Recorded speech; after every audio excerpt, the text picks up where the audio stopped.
10वां का हिंदी का पहला चैप्टर है श्रम विभाजन और जाति प्रथा, जो डॉक्टर भीमराव अंबेडकर जी लिखे हैं।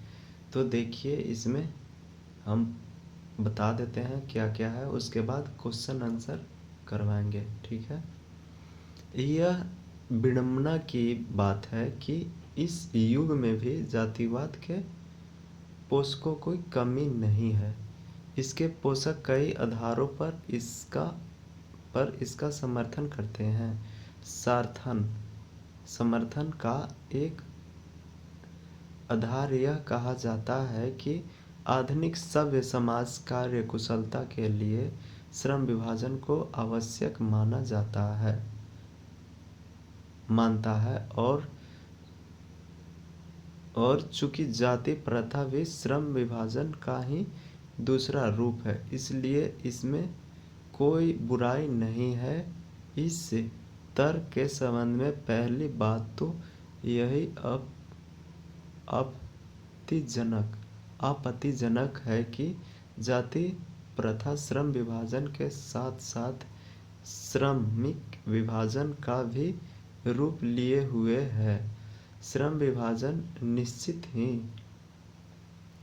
निश्चित ही सभ्य समाज की आवश्यकता है, परंतु किसी भी सभ्य समाज में श्रम विभाजन की व्यवस्था श्रमिकों के विभिन्न वर्गों में अस्वाभाविक विभाजन नहीं करती। भारत की जाति प्रथा की एक और विशेषता यह है कि यह श्रमिकों का अस्वाभाविक विभाजन ही नहीं करती, बल्कि विभाजित वर्गों को एक दूसरे की अपेक्षा ऊंच नीच भी करार देती है, जो कि विश्व के किसी भी समाज में नहीं पाया जाता। जाति प्रथा को यदि श्रम विभाजन मान लिया जाए तो यह स्वाभाविक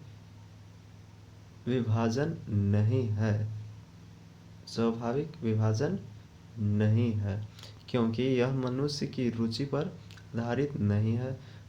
कुशल व्यक्ति या सक्षम श्रमिक समाज का निर्माण करने के लिए यह आवश्यक है कि हम व्यक्तियों की क्षमता इस सीमा तक विकसित करें जिससे वह अपने पेशा या कार्य का चुनाव स्वयं कर सके। इस सिद्धांत के विपरीत जाति प्रथा का दूषित सिद्धांत यह है कि इससे मनुष्य के प्रशिक्षण अथवा उसकी निजी क्षमता का विचार किए बिना दूसरे की दृष्टिकोण, जैसे माता पिता के सामाजिक स्तर के अनुसार पहले से ही अर्थात गर्भधारण के समय से ही मनुष्य का पेशा निर्धारित कर दिया जाता है। जाति प्रथा पेशों का दोषपूर्ण पूर्व निर्धारित ही नहीं करती, बल्कि मनुष्य को जीवन भर के लिए एक पेशे में बांध भी देती है। भले ही पेशा अनुपयुक्त या अपर्याप्त होने के कारण वह भूखों मर जाए। आधुनिक युग में यह स्थिति प्रायः आती है, क्योंकि उद्योग धंधों की प्रक्रिया व तकनीक में निरंतर विकास और कभी-कभी अकस्मात परिवर्तन हो जाता है, जिसके कारण मनुष्य को अपना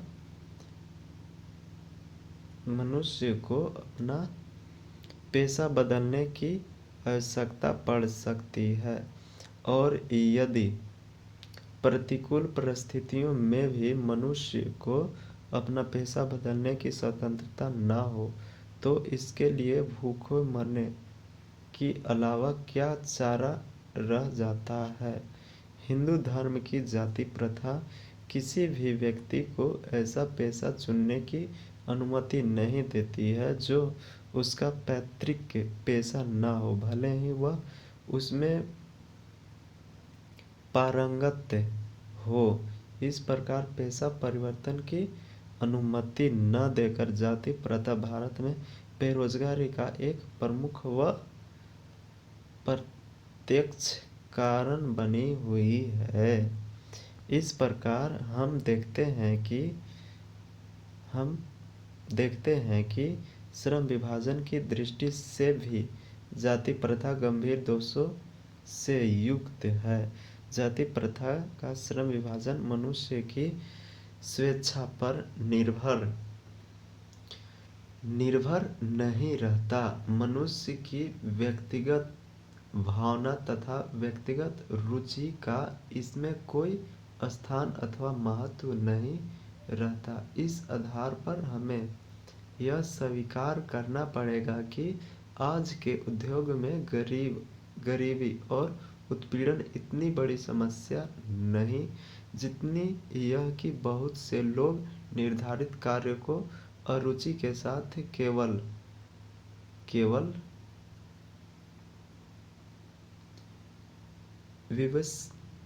विवशतावश करते हैं। ऐसे स्थिति स्वभावतः मनुष्य को दुर्भावना से ग्रस्त रखकर टालू काम करने और कम काम करने के लिए प्रेरित करती है। ऐसी स्थिति में जहाँ काम करने वालों का न दिल लगता हो न दिमाग कोई कुशलता कैसे प्राप्त की जा सकती है। अतः यह निर्धारित रूप से निर्विवाद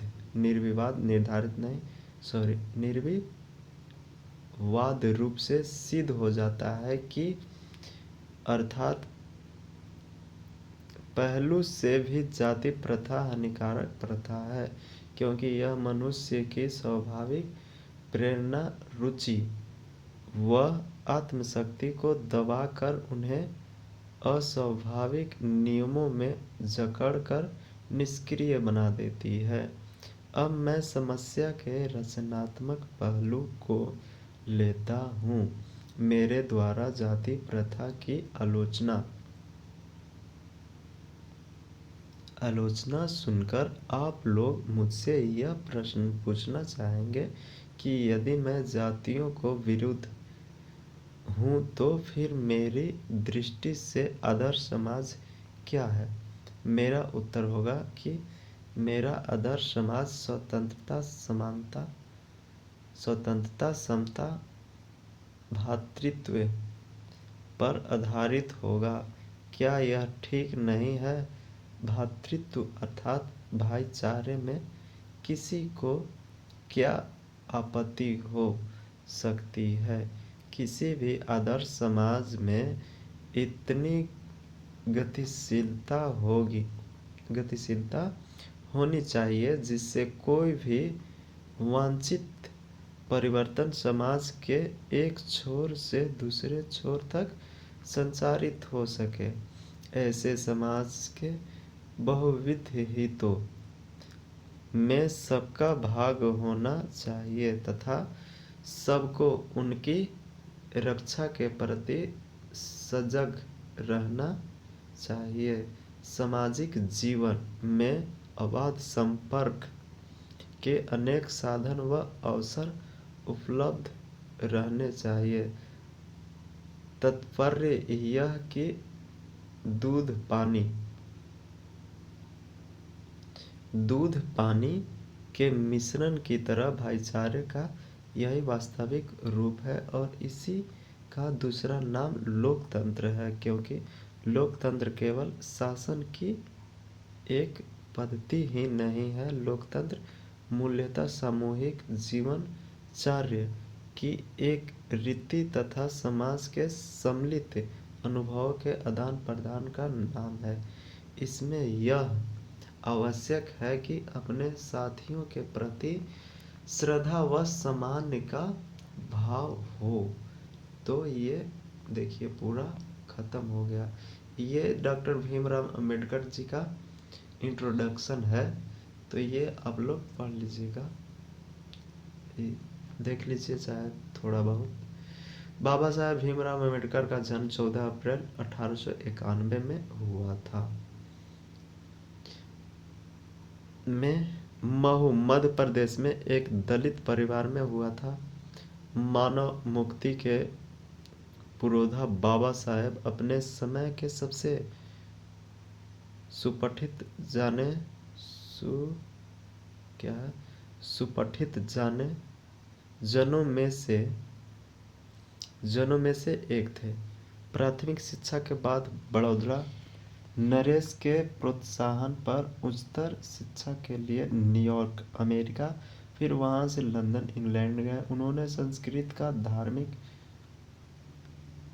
धार्मिक, पौराणिक और पूरा वैदिक वाङ्मय अनुवाद के जरिए पढ़ा और ऐतिहासिक सामाजिक क्षेत्र में अनेक मौलिक स्थापनाएं प्रस्तुत की। सब मिलाकर वे इतिहास मीमांसक,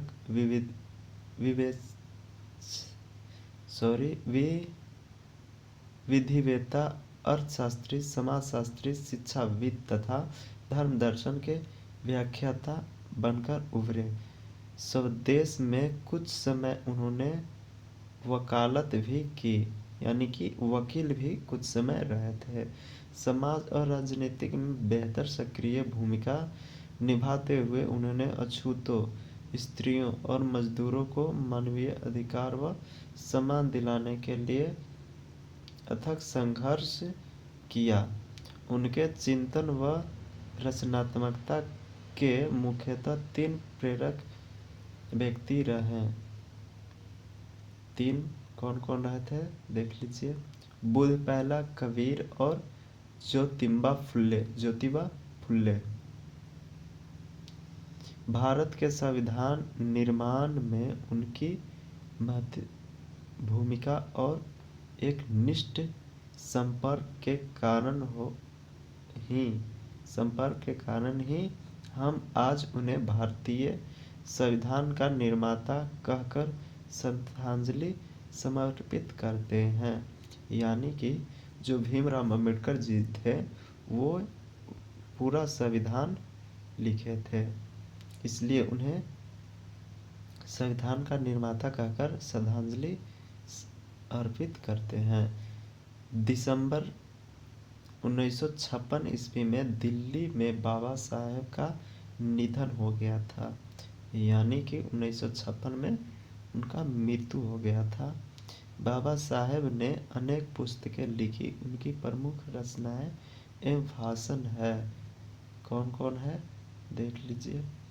the castes in India, their mechanism, genesis and development, the untouchables who are they. ये इतना है। The untouchables who are they, who are क्या है ये नहीं दिख रहा है। श्रुदान, फिर आगे ये Buddhism and women annihilation of caste आदि। हिंदी में उनका संपूर्ण वाङ्मय भारत सरकार के कल्याण मंत्रालय से बाबा साहेब अम्बेडकर संपूर्ण वाङ्मय नाम से 21 खंडों में प्रकाशित हो चुका है। यहाँ प्रस्तुत पाठ बाबा साहेब के विख्यात भाषण एनिहिलेशन ऑफ कास्ट के ललई सिंह यादव द्वारा किए गए हिंदी रूपांतरण जाति भेद का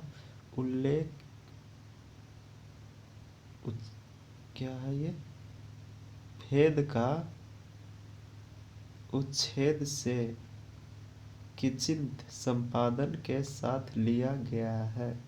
यह भाषण जाति पाति तोड़क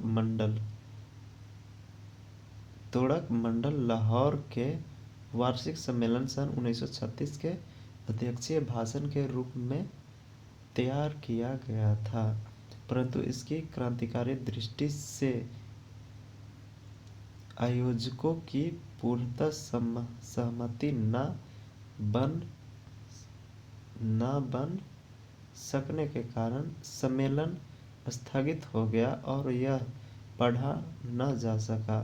बाद में बाबा साहब ने इसे स्वतंत्र पुस्तिका का रूप दिया। प्रस्तुत आलेख में वे भारतीय समाज में श्रम विभाजन के नाम पर मध्ययुगीन अविशिष्ट संस्कारों के रूप में बरकरार जाति प्रथा पर मानवीयता, नैसर्गिक न्याय, सामाजिक सद्भाव की दृष्टि से विचार करते हैं। जाति प्रथा के विषमतापूर्वक सामाजिक आधारों, रूढ़ पूर्वाग्रहों को मतलब होता है जो बहुत दिन से चला आता रहा है और लोकतंत्र के लिए उसकी अस्वस्थकरण प्रकृति पर भी यहाँ एक संभ्रात विधिवेत्ता का दृष्टिकोण उभर सका है। भारतीय लोकतंत्र के भावी नागरिक के लिए यह आलेख अत्यंत शिक्षाप्रद है। तो ये भीमराव अंबेडकर जी का इंट्रोडक्शन था। अब इसका क्वेश्चन आंसर देख लीजिए। पाठ के साथ पाठ के आसपास लेखक किस विडंबना की बात करते हैं? विडंबना का स्वरूप क्या है? जाति के पोषक, दूसरा जाति के पोषक उसके पक्ष में क्या तर्क देते हैं? जातिवाद के पक्ष में दिए गए तर्कों पर लेखक की प्रमुख आपत्तियां क्या है? जाति भारतीय समाज में श्रम विभाजन का अस्वाभाविक रूप क्यों नहीं कही जा सकती है? जाति प्रथा भारत में बेरोजगारी का एक प्रमुख और अप्रत्यक्ष कारण कैसे बनी हुई है? लेखक आज के औद्योगिक में गरीबी और उत्पीड़न से भी बड़ी समस्या किसे मानते हैं और क्यों? लेखक ने पाठ के किस प्रमुख पहलुओं से जाति प्रथा को एक हानिकारक प्रथा के रूप में दिखाया है? सच्चे लोकतंत्र की स्थापना के लिए लेखक ने किस विशेषताओं का आवश्यक माना है? तो ये हो गया क्वेश्चन नंबर सब 8 गो है क्वेश्चन। तो फिर वीडियो लंबा हो जाएगा अगर क्वेश्चन आंसर कराएंगे तो इसलिए अगला वीडियो में इसका क्वेश्चन आंसर करा देंगे। ठीक है, देखिए 18 मिनट में पूरा वीडियो, 15 से 18 मिनट में पूरा वीडियो ख़त्म कर दिए। अगर वीडियो के अच्छा लगे और इसका आंसर चाहते हैं तो चैनल को सब्सक्राइब कर लीजिएगा और ये लाइक शेयर कर दीजिएगा अपने दोस्तों के पास। ठीक है, धन्यवाद।